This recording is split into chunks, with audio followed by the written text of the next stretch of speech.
All right. Hey guys, we're in Mississauga, Ontario, Canada. And there's the two Marilyn Monroe buildings. They're very, very curvy. Hopefully you guys can see those.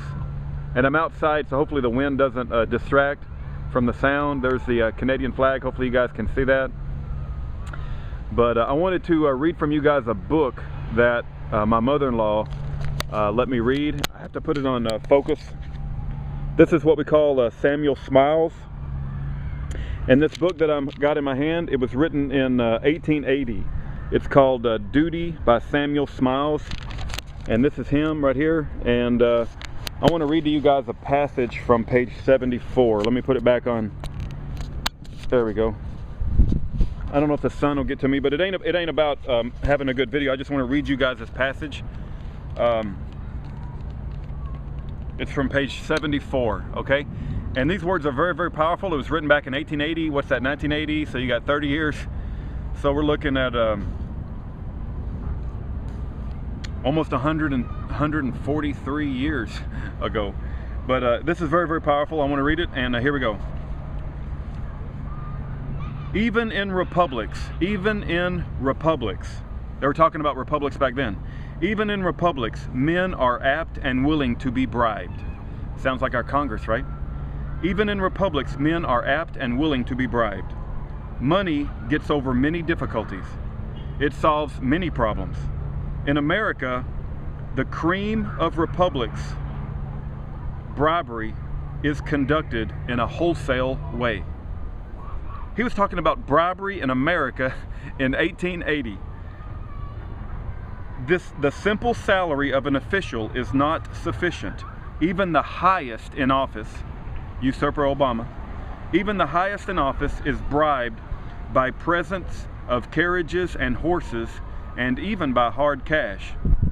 The most far-seeing, honest of American statesmen see that jobbery and corruption are fast undermining the efficiency of the administration and debasing the standard of public virtue. Man, that is a powerful paragraph. I want to read two more paragraphs that continue this line of thought. I guess school's letting out.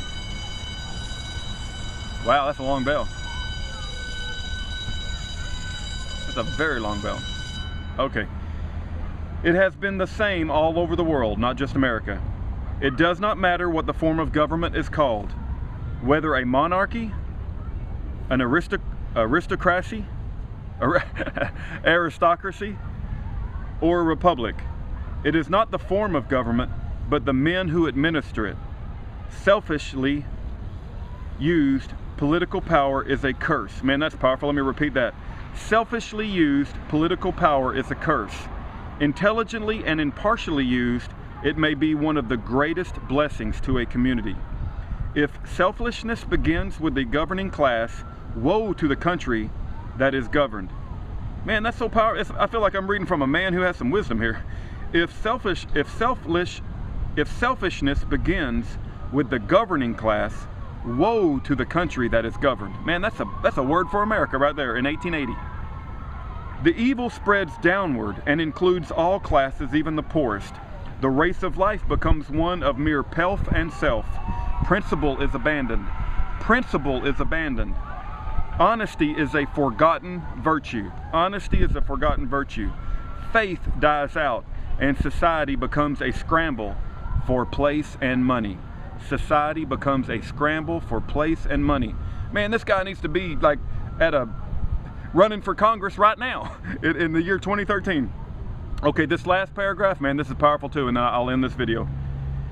Yet there are men who have refused to be bought. Pastor James David Manning, he's one that comes to mind. Yet there are men who have refused to be bought in all times and ages. Even the poorest, inspired by duty, have refused to sell themselves for money.